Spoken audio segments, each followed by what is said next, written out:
was talking on the phone. The lightning came down the phone line, entered my neck. It went through my spine, threw me up in the air. And there was this slight buzzing at the ear, and I felt myself pop out of the body.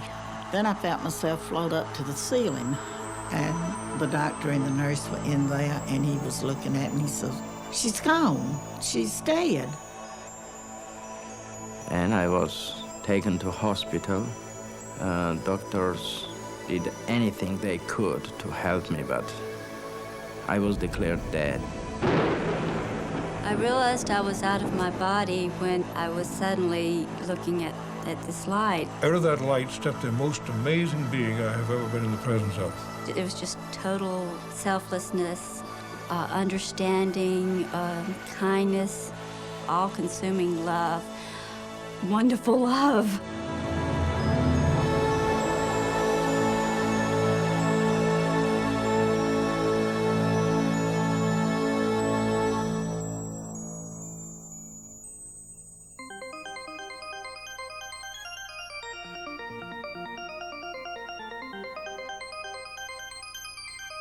After a time in this light,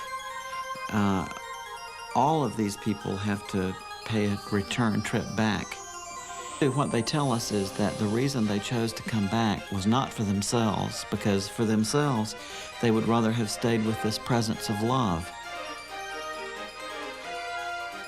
When they do return, incidentally, then the story becomes very interesting from the point of view of human psychology, because we find that these patients are profoundly changed, that they are imbued with a totally new value structure, that whatever in their lives before they had been chasing, whether it was money or power or fame or any of these other things that people seek, they say that after this experience, their value primarily is to love others, to seek loving relationships with their fellow human beings.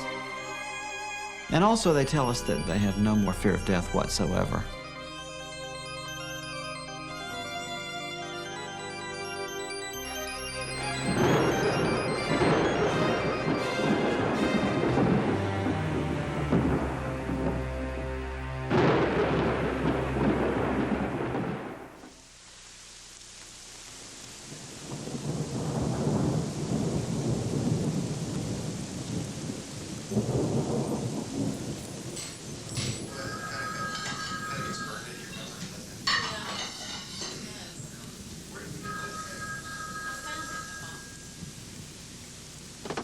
Hello? Oh, hey, Mom. How are you? Oh, no. What's the matter? What's happened to him? Oh, no. Oh, no. I was shocked when I got that phone call. The one that nobody ever wants or ever really expects to get. There's just so many feelings that I really want to share. I just want to be there. Okay, well, we'll see you soon. Mom, I love you. My dad was fighting for every breath of life, and it didn't look very hopeful. Even though we lived 600 miles apart and only saw each other on holidays, at least we were on the same planet.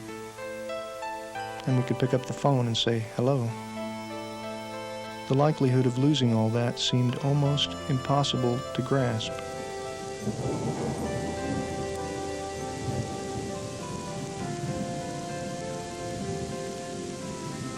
Dear Dad, I'm so sorry to hear about what you're going through.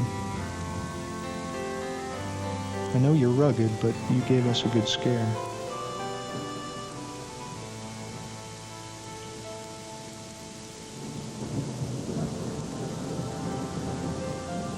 Dear Dad, I'm writing you this letter because I don't know if I'll ever see you again, yet I have so much I want to say.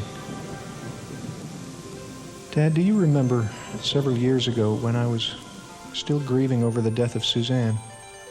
I found a great deal of comfort in some books I was reading about dying. It was at that time that I met a doctor of psychiatry, a researcher named Dr. Raymond Moody. I'm sending a copy of a book that he wrote, which was a great deal of help to me then. Dr. Moody has observed a pattern that occurs in people the world over, regardless of their culture or religion. As a matter of fact, the prior religious beliefs or background of the person doesn't seem to have much to do with whether or not they have an experience and even the content of the experience. We've even had people who say that prior to their experience they were atheists or agnostics who have very beautiful and full-blown near-death experiences. Really? And do they remain atheist and agnostic? Not at all. Once they come back, they tell us that they're totally transformed and they have no more doubt whatsoever that there is a God and that there is a life after death. It's about his research on the stories of people who have approached death, many of whom actually had the experience of dying and then were revived and lived to tell about it. What happened is I felt like I'd been hit by a train. But what had happened was I was talking on the phone, holding the telephone like this. The lightning came down the phone line, entered my neck.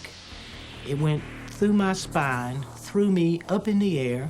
As it threw me in the air, it knocked me out of my shoes and welded the nails in the heels of my shoes to the nails in the floor, which is how I was grounded and I didn't explode. Before I shot myself, I measured like we did in CPR to find where the heart was.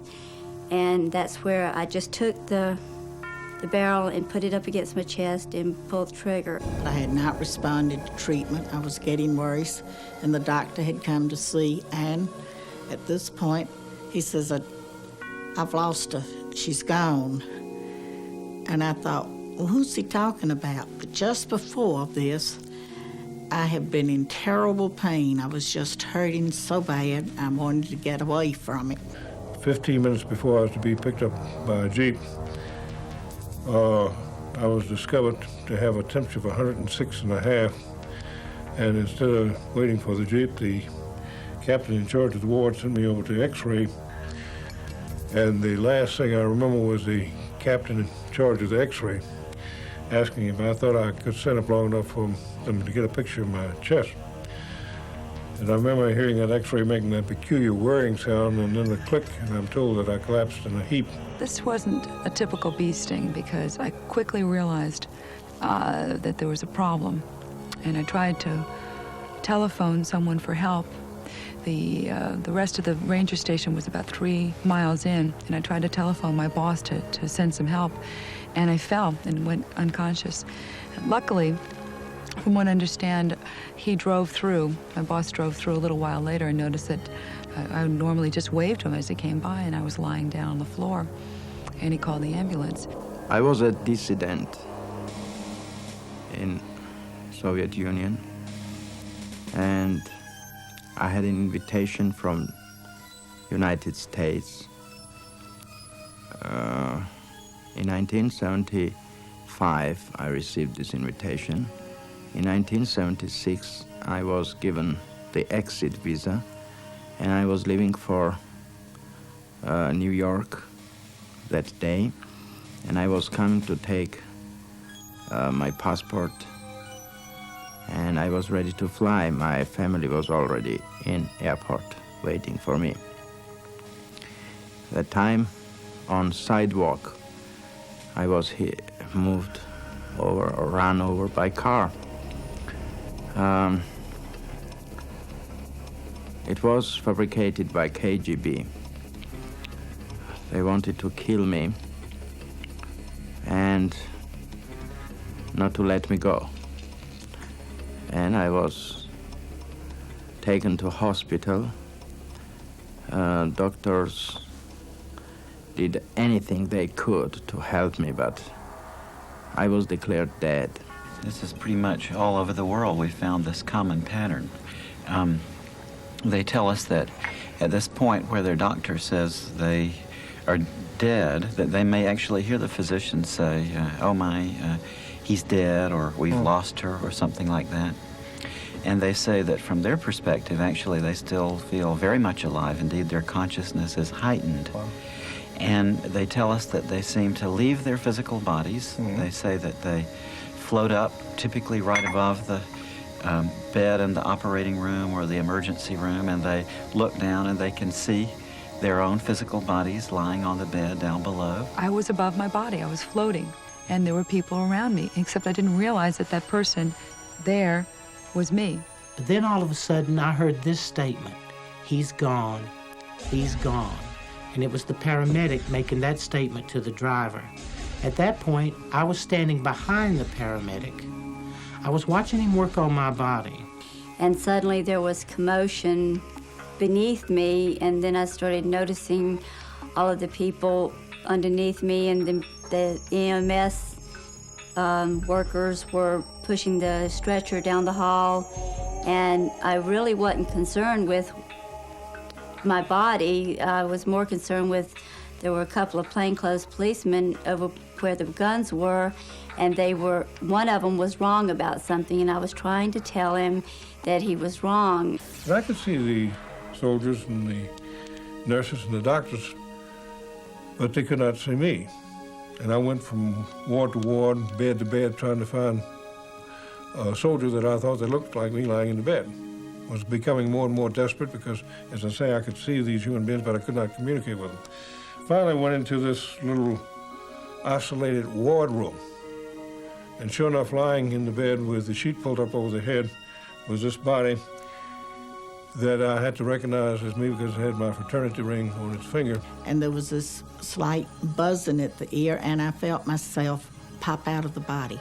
I don't know how I came out. I was just suddenly out of the body. And I sat down on the head of the bed a minute to look around. Then I felt myself float up to the ceiling, and I was looking down, and he said, "She's gone," and I couldn't believe it, and I thought, well, who's gone? And I was trying to look down to see, and I felt presences with me. Guardian angels is what they were, but I called them guides. I was suddenly looking at this light that seemed to be in the corner of the room, but the first thing I thought was, where did you come from?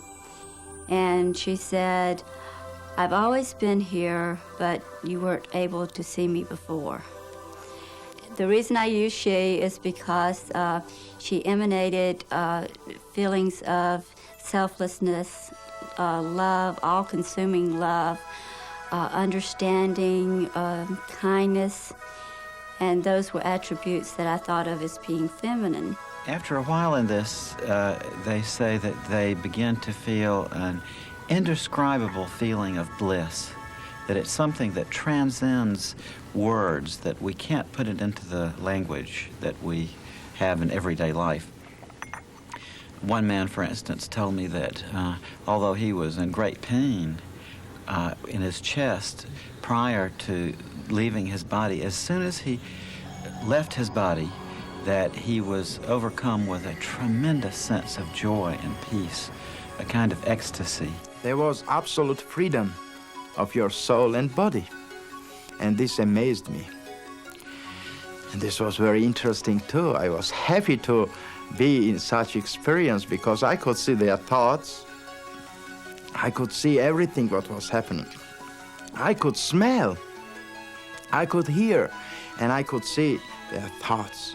This was the main thing what was very, very making me happy and proud. I don't know this word is good to use here or not, but I'm proud of that I can see their thoughts. But I can remember that it felt very exciting to be above and to be out and looking down and not threatening at all. Then I knew I was supposed to be keeping up with my body, so I followed my body through the hall and out the front door. And there's something about being outside when you're out of your body, but when I got outside, it was just wonderful.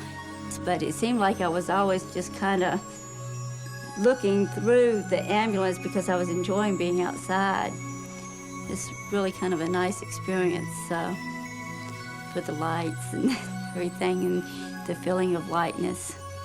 As I have come out, I'm in no pain, but I'm also just free of everything. I'm no one's wife, mother, or daughter. I'm just myself alone.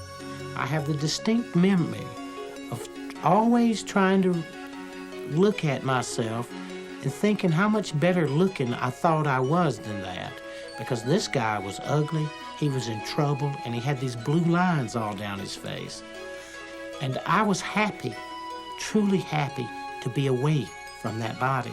They could have it. And I did not feel one bit of remorse or sadness, no matter what had happened.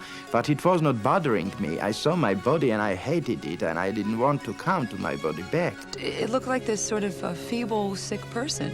And it didn't dawn on me until it seemed like many minutes later, I'm sure it was a flash, that that person was me. And that they were trying to revive me because I was dying. And in fact, my heart had stopped. There's a skeptical part of me, too. And I wonder sometimes whether or not this might just be people's hallucinations that they're going through, or just a natural shutting down process when the brain is dying. I used to wonder about that myself, Peter. What has turned me around on that issue is that so often these patients are able to give us very correct descriptions of what was going on during the resuscitation from a point of view they couldn't have had from the perspective of that physical body lying on the table. For instance, my friend Kim, who works at a medical university out west, was telling me that she was involved in resuscitating a young patient named Maria. And Maria had been believed dead, but was successfully revived. And when she came back to consciousness, my friend Kim happened to be standing there by her bedside. And Maria grabbed onto Kim and said, during the resuscitation, when she was out of her body, she drifted outside of the hospital entirely and saw an old shoe on a ledge on a window outside an upper floor of the hospital. And Kim was actually able to go there and to verify that the shoe was there exactly as the patient had specified. Really? And all of a sudden, I'm aware of people out in the hall. The room had been sealed off because he was going to do surgery in the room. So I immediately went out through the door, did not open it, just went out. I was immediately on the other side in the hall. But I go up to my daughter and I try to make her hear me. Kathy, go home and change your clothes. I couldn't make her hear me, so I went to her dad. And I said, Judd, take Kathy home, change her clothes. She shouldn't be out like this. While they were in the hall, and I was trying to send them home, a brother of my husband's came up. And he was talking to him, and he had gotten worried to come.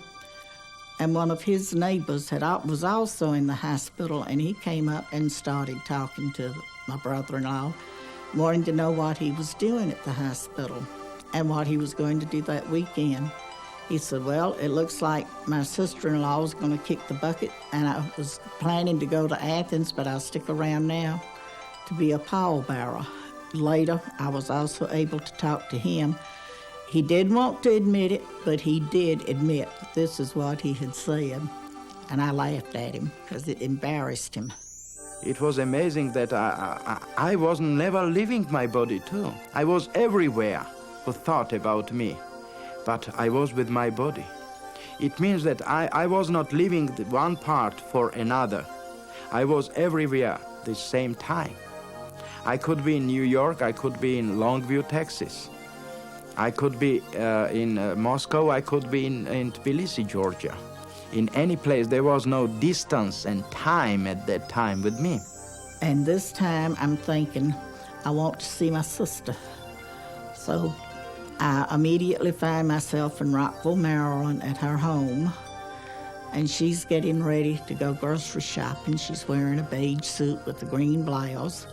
She's had to go over the house and look for her keys that she had misplaced, had to find her grocery list. And finally, she walks out her front door to get in her blue Monte Carlo Chevrolet. And I feel there's no need for me to go to the grocery store with her, so I let her go on, and I'm going to pop over then to another sister who lives a few miles away from her. And this other sister had already left home. I was able to determine she had gone grocery shopping herself. So the guides asked me, was I ready to leave this area now? And I agreed, said yes.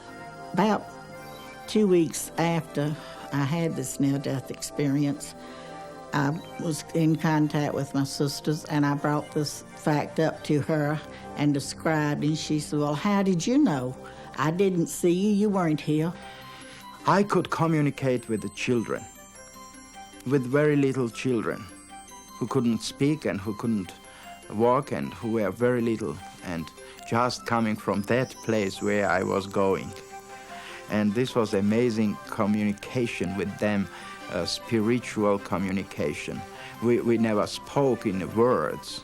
We spoke in mental communication. And she had broken hip, and nobody understood why she was crying so loud. And the doctors and these parents were very concerned about this. And I said, don't cry anyway, nobody will understand why do you cry. And she stopped crying and she smiled, you know, and it was incredible experience for that people who were around, and they looked at her and said, what's happened? Why she's not crying at this time? I want to tell them that, you know, she has these diseases. This happened with her, but I couldn't communicate with them. After third day, when I was back to my body, and after 3 days when I could speak, I said them that, you know, your daughter is crying because of this. She has a broken hip, and, you know, and this is the diagnosis which you are seeking on, you know, and they found that it was truth, you know. They were shocked and they were surprised. I've also wondered whether or not people may not just be going to places that they've known before in their memory. Well, they certainly do that. They do go to places where they have been, but they also fairly frequently end up in places where they didn't know existed on the way. And in one case, that of Dr. George Ritchie, he was actually able to find a place that he had seen in his out-of-body experience. I had left that room when as far as Vicksburg, Mississippi. So a man getting ready to go into a white all-night cafe there on the corner of a street there in Vicksburg, and asked him if he could tell me if I was going in the right direction to get to Richmond. And this man acted the same way that a ward boy had in the corridor that I passed as I was going out of the hospital, like he could neither see me nor hear me. Actually, I walked right through the ward boy going out. But I was so determined to get back to Richmond that never even stopped me. And when this guy couldn't see me, then I realized that there was a vast change. Something was wrong, that these people could neither see nor hear me. The way that I know that it was Vicksburg, Mississippi, because 10 months after this experience, I came back through Vicksburg and recognized the white all-night cafe on the corner. Time and distance, as you and I comprehended in this room, simply does not exist, because simply by wanting to be heading back towards Richmond, apparently I was. And before I tell you about the most adventurous kind of out-of-body traveling, I want you to promise me that you'll come to visit me and say goodbye before you actually leave this world. There are occasional reports from people who experience another dramatic form of traveling, that they actually leave their body, zoom up above the Earth, and travel far into space and see the Earth down below. Dr. Carl Jung, the great Swiss psychiatrist, was an example of this phenomenon when he had his near-death experience in 1944 in a heart attack. At the beginning of 1944, I broke my foot, and this misadventure was followed by a heart attack. Extremely strange things began to happen to me. It seemed to me that I was high up in space. Far below, I saw the globe of the Earth bathed in a gloriously blue light. I saw the deep blue sea and the continents. I could see the snow-covered Himalayas. I knew that I was at the point of departing from the Earth. The sight of the earth from this height was the most glorious thing I had ever seen. After a while in this situation, though, they become to realize that although they can see and understand perfectly what's happening, no one else is able to see or hear them. So they seem to undergo a state of turning inward of the sense of identity, if I could call it that. They become aware that this phenomenon they're experiencing has something to do with what we call death. And it's at that point that the more transcendental parts of the near-death experience tend to unfold. I have this pain, and I'm in darkness. I cannot see anything. Then I cannot move hand, then I cannot move my body. And then I understood that I have not them, but I am.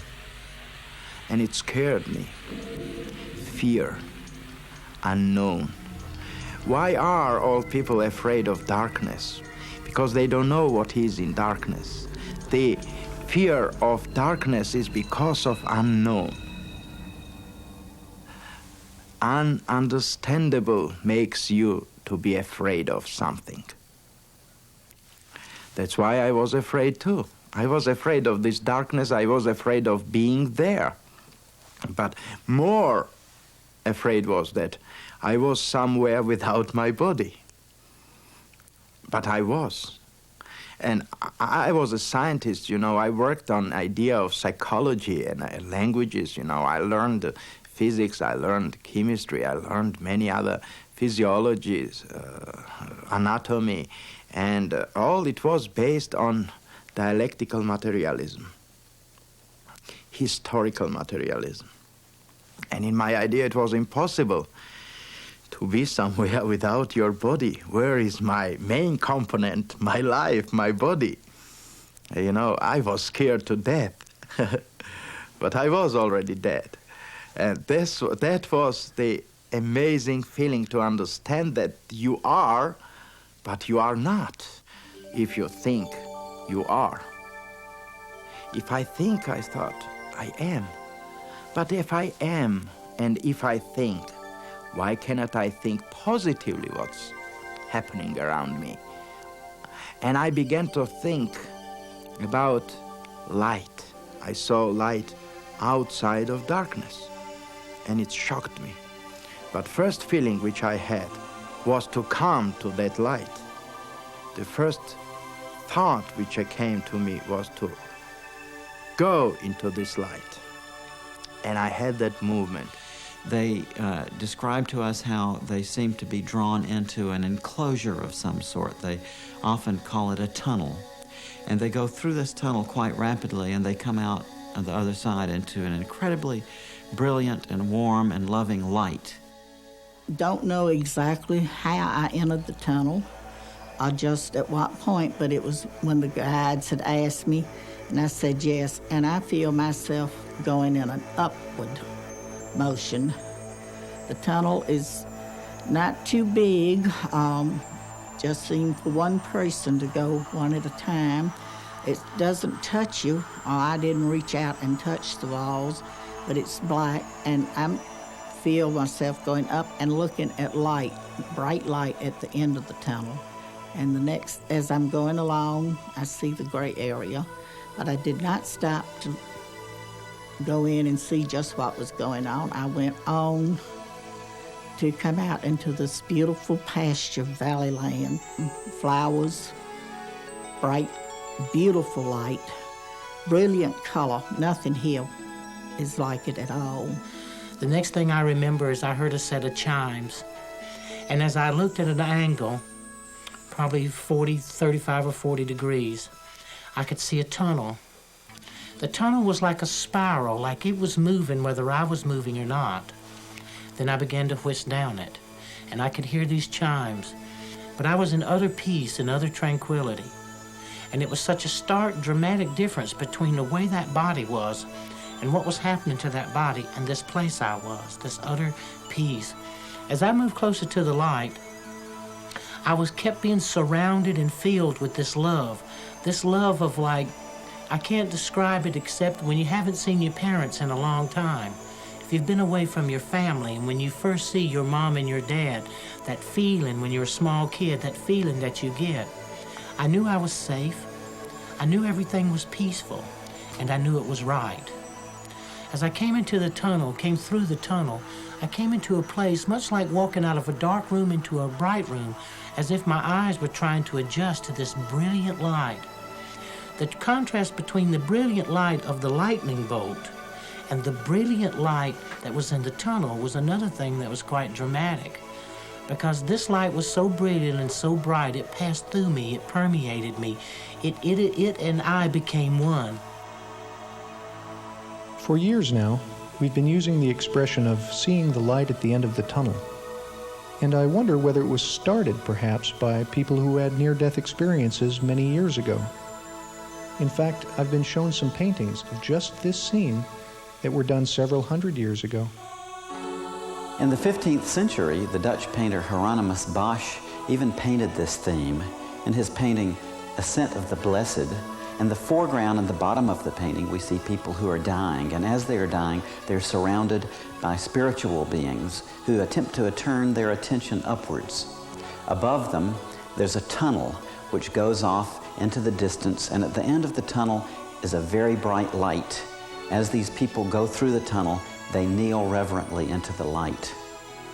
So we know then that these experiences have existed among human beings from time immemorial. In this light, they often tell us that they see relatives or friends of theirs who have already died, who seem to be there to meet them and to greet them and to help them through this transition. Particularly very great thing happened with me. It was that I saw my parents, my real parents, and I understood that they were killed. And they were killed by KGB in Moscow, and I was happy of this. It sounds very ridiculous, but you know, I was happy because I was thought that I was abandoned by them. And I'd lost a girlfriend in the polio epidemic in the 30s. I think it was 38, but I'm not positive of that date. And she assured me that everything was fine and she was happy. And I also saw my grandparents coming to meet me. I had never known my grandfathers. They had both passed away before I was born. But I did know my grandmothers and my mother also. And as I'm there, this baby appears to me. And he says, "Hi, I'm your brother." And I said, "I don't have a brother." And we don't talk as I'm talking to you. There was no way of misunderstanding. It was more like it was mental telepathy. And he shows himself to me as a small infant, dressed in a cap and a little long dress with a knitted sack over it, booties and socks, and tells me, "Look me over now and remember how I look this way. And you can tell our Father when you get back, and he'll tell you it happened." And when I was able to talk to him, my dad said, "Well, I don't know how you knew that, because nobody but your mother and the doctor and I knew about these things." So it gives me hope to know that whatever happens, we'll be seeing each other again one day, as we're greeted by those loved ones, family and friends who have already died. All these greeters seem to be encouraging us to come into the presence of that light, and are letting us know that everything is going to be okay. The being of light that these patients often describe encountering is plainly a personal being. They say that they are in the presence of a being of complete love who accepts them and loves them totally, and who has a wonderful personality, is very knowledgeable about them, very wise, very helpful, also has a wonderful sense of humor. This is the most wonderful part of it.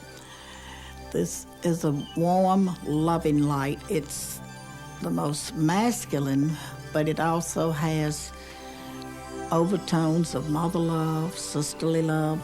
This just pulsates around. He has totally accepted me, and forgiven me for everything I've ever done, but can I forgive myself for some of these selfish things I have done? She took on all the pain and all the suffering with total understanding of what had brought me to that point. And it was like we were intertwined, and that everything that I felt, she felt too. And there was this unconditional love, like most parents have for their children, that no matter how bad I might have been, or that I was totally loved and totally understood, because she understood the motivation behind what I did. There was this togetherness, this empathy that she had for me, and just wonderful love. And sitting there wondering what to do next, when suddenly that room became flooded with light. And then three things happened simultaneously just like that. Something deep inside of the spiritual being sitting on the side of the bed looking at the corpse lying in the bed was told to stand up. You're in the presence of the Son of God. Out of that light stepped the most amazing being I have ever been in the presence of, the most powerfully built male I have ever seen. To my right, I saw a being coming toward me. In those days, I had never heard of the death experience or ever had it described to me, so I had no idea how to relate to it. Since then, I've heard people describe it as God or Jesus or Moses or lots of different names, a great angel. I believe that this being of light was my higher self, the greater part of me, looking at the part of me that just experienced this life. As this being, because this being, I was so comfortable with this being and so assured that only if someone knew themselves and knew the love of God in them, then they could have that same relationship with themselves. And it was as if this being had come to be with me. And now, once being in the presence of a being who knows everything about you, to know that he totally accepts you and totally loves you, I never wanted to leave this being again under any circumstance. Yeah, this is one of the most interesting parts of the near-death experience to me. These patients will tell us that in the closing moments of their life, often in the presence of this being of love who is with them, that they see a panorama before them which consists of every single thing that they've ever done in their lives, from the moment of their birth right through the time of their close call with death. And they say that they see it all simultaneously, not with the events in temporal sequence, but rather all displayed there at once in a way that they find very difficult to describe. As those hospital walls virtually disappeared, and I saw every minute detail of my life, seeing my own cesarean section birth through the 20 years that I had lived, because I was only 20 at the time. With the light, there is this panoramic view of my life. It starts with birth. It continues right on to where we are at this point. All at the same time, I am part of the view, as well as watching it. I am actually doing these things. I guess it's a speeded up version of a camera that just runs double time or something. But I actually had the feelings of what was going on as I saw it, and also standing off to the side and being able to look around and look at the different things that went on at different times in my life. I saw all my life, but it's in that dimension which cannot be described. This was holographical view of being inside of your life, and then being as a viewer, participating the play of theater which happening there. But it is you, and you know that you are this. At Disney World, they have this Kodak ride where you sit in this seat and you go, there's this movie that surrounds you, and it makes you feel like you're a part of the action, and you can even get butterflies when there's a big drop or something. So it was around me in a form to where it was like I was participating, but it was participating in the mind or in thought, but it just seemed like a lifetime of pain happened in just a short period of time. If I had a panoramic view of my life, every feeling, every thought, every action, every deed, all at the same time. The same time. And as it started happening, I began to see how I affected the person that I had the encounter with or the experience, whether it be me personally or whether it be someone else. And then how they were affected, how it was one step removed from us and how they were affected. And believe me, there is nothing hidden in your life. If you imagine this panorama of your life as like a still pond, and each action in your life is like a pebble which you flip into that pond. At the point where that pebble impacts on the surface, you see ripples going out. Right. But he said that as these ripples in this panorama impinge on others, then you can see the secondary effects going off from those people in the form of ripples. I see. So I think it illustrates how tied in we all are to one another in this life, how profoundly our actions and our feelings affect others. And of course, in this life review, we're made aware of that in a very profound way. Yeah. And people say, too, that it's not the events in your life that you would necessarily expect which get reviewed. It's not the big accomplishments, but rather the simple acts of kindness, often things that you would even have forgotten. You will see the things that you did out of your heart, helping an old woman, picking a kid up, helping someone, an action that you take uncalculated, unthought, just out of goodness of your heart. These things herald through the universe, not your great accomplishments, not what you achieve or what you think has value. The little things have value. And what I had always thought was important and nice things I had done, they didn't even count for anything. It's the little unknown things that you do for one another. And love there is always helping to give others a love and helping hand along the way, and at the same time you're benefiting because you're receiving also. And the question was, what have you done with your life to show me? Well, I'm looking around this panoramic view, and I'm hoping that you'll notice some good things, and of course I'm trying to pick the best thing and hoping you won't see some rather embarrassing things that happened to me as a teenager. And I thought, well, I was an Eagle Scout. Immediately came back, that glorified you. Again, the answer the second time, what have you done with your life? But this time the emphasis was on to show me. But I understood what he was saying. He was asking me, had I learned to love my fellow human beings the way that he totally accepted and loved me? And when you look at it from a place to review and to be critical of yourself, not to be judged, to be condemned. There is no condemnation in it. There is none. There is nothing but, hey, look at yourself. Look who you really are. And look what you've done. And then give it a value in the eyes of God. The death experience gives you a value of what that love is, that you are so deeply loved and that you yourself so deeply love.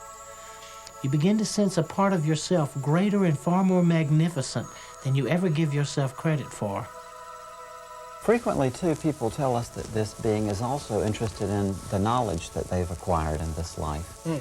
If there is a scene in which one is seeking knowledge by taking a course or attempting to understand something, that this being comments in an almost offhanded sort of way, that even after we die, the process of learning goes on, and that what we learn here we can take with us to the next realm. People say that love primarily, and then in a secondary, almost grace note sort of way, that it seems to be the knowledge and the understanding we acquire. How interesting. After a time in this light, all of these people have to pay a return trip back. And it's very interesting that when they do, after having been in the presence of this being of love and light for a while, they literally don't want to come back. They resist the attempts very often made to send them back. I never wanted to come back. I wouldn't have traded, and I would not trade today. For the few moments that I got to spend on the other side, I wouldn't trade 20 of these lives. And when I had to come back, I came back dragging, kicking, and scratching because I didn't want to. And I'm told then, are you ready to go back? No, I want to go home to the City of Light. No, don't you want to go back? And I could hear my daughter and look back and see her and my husband. They were saying, Vi, don't go. Come back to us. Mama, I need you. Mom, come back. And they asked me again, are you ready to go? I said, no, but it seems that my daughter needs me, so I must go back. I really had no reason to go back except that I can remember my mother. And I know that I'd put her through a lot. I was a very accident-prone kid. And she used to say, if you ever die before I do, I'll never forgive you. My mother was so adamant about me not dying before she did. I think that's what first came into my mind. We are alive because of love. And this was what brought me back, which, to be honest, I didn't want to come back, but this love brought me back. Love of that people who wanted me back. Other times they say that they're given a choice, that they're told that they can either go on with the experience that they're having then, or else they can return to the life they've been leading. She said you can stay here or you can or go back. If you stay, you're going to have to go through everything that brought you to this point. And at the same time, I was seeing the things that had brought me to that point, the things in my life that were painful. There were other things, but somehow the things that had been painful were the things that made the biggest impact. And I knew that I didn't want to go through that again. So there is no way to escape that if you try to kill yourself and you succeed, somehow you're going to have to go back and live the life from the beginning and go through everything that was painful in your life and then have to go from the point where you killed yourself also. So you're not escaping. And people will say to me, they say, well, Daniel, what about hell? I'll say, well, they didn't bring it up, and I darn sure didn't. Because maybe they might have checked and said, hey, Daniel, you're on this wrong list. You're supposed to be somewhere else. They also want to know about hell. Is it a fiery, burning place? Well, what I found to be hell was separation from God. This is a total hell. Darkness, where I was first. This is the same as somebody told you, the separation from light, from love, from God, from infinity. Of course, this is hell. That's why suicide was condemned by all religions.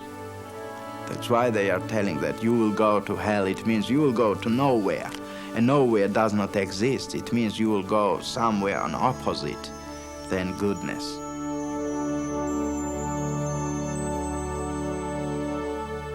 Very often they're told, it's not your time to die yet. You've got things left to accomplish, so you must go back. This weekend I was in morgue, and on Monday I was taken from morgue, washed, and they began autopsy. It was 11 o'clock in the morning. When they opened my abdomen, they took hematoma, and they began this T kind autopsy, and some great power took me with neck, I think that part I can explain, and pushed me down. And I saw this movement down, and then I felt my headache, and I opened eyes. And this was coming back to my body. The next thing that I knew, I was floating over my body in the emergency room, and they were working on me. Then they stopped working on me. They put a sheet over me. They filled out a piece of paper, and they rolled me in a room. And I was lying in that room, and I was hovering above myself, watching myself. Then I heard what appeared to be an elevator door open, and these two guys came in, and they were getting ready to take me someplace. I later found out that that was probably the morgue. Then at that exact moment, I was inside a body again. It was on fire. It was in pain. I could not move. So I started blowing the sheet. And they jerked the sheet off, pushed me back into the emergency room, worked on me and stabilized me. And in the course of the next 7 days, I was completely paralyzed. That it's so touching to me that in the closing moments of their life, that so many people come back reporting that what was most important to them at this time was love, the question of how they had loved their fellow human beings. It had a lot of effects and change in my life. It's made me a more understanding person of others. I know I don't have the right to take my life. Didn't want to return, and I would love to go back. Someday I will. And then I hopefully can stay and not have to come back and try again. But I know I cannot take my life and go there. Things would not work out right. But I think I'm a better person by watching for the needs of others and not being always selfish. Oh, I'm still selfish. I'm still a human. But it has changed my way of thinking. How to love other people and how to forgive and to put yourself in the place of other people in order to understand them. And that's something that you have to do in order to love people and in order to love yourself. Because if you hold grudges and you, it hurts you and it hurts the other people, and it's a barrier to love if you can't forgive. You don't necessarily have to forget when people hurt you, but you have to understand them and forgive them. And I think that is the most important thing about love that I've learned, and how to look at how we're alike rather than how we're different. This is the main message which I brought back, that love is what cannot be changed. This is everlasting. And love is with life always together. Love, what keeps this world alive. Love as an eternity. Love as a basic of humankind. And we are alive because of love. I think the most important point about the death experience is that it is orderly. And the fact that small children, all the way to grown people, have similar experiences. And if people could understand that if they would pay more attention to each other and to care and have faith and hope in each other, we could also begin to believe and have faith and hope in the true nature of the love of God. And not God in a religious value, but God in a spiritual value. That through love all things are truly possible. And also they tell us that their fear of death is totally gone after this, that they have no more fear of death whatsoever. I saw life as an infinite life, infinite light, as an everlasting being. We cannot die because we are already created to live forever. The dimension of spirit is everlasting life. The third thing that I've learned is that life is forever. Death is nothing more or less than a doorway, something you walk through. Death does not exist. Don't be afraid. Death is only the part as a station, railroad station, where you come always to go to another life. I find it very comforting and encouraging to hear from so many people who have explored life beyond physical death that life goes on. So I know it's true, if either of us went tomorrow, we'd be joined again in what must seem like an instant. Back in a flash, as you always say. But whatever happens, I want you to know that I feel very blessed to have had you as my father, and I love you very much. With much love, Peter. Know that it'll be a safe journey, that you'll be taking that journey not alone, but surrounded by love, a greater love than you understand. And when you get to your part and place in that journey, whether it be not to come back or to be like a few of us to return, know that it symbolizes the orderly way in which God has prepared life for each of us, And in that life, the orderly passing and movement to another life, that you do not die, that the love of God sees you through all things, and that you will be forever, just in another place.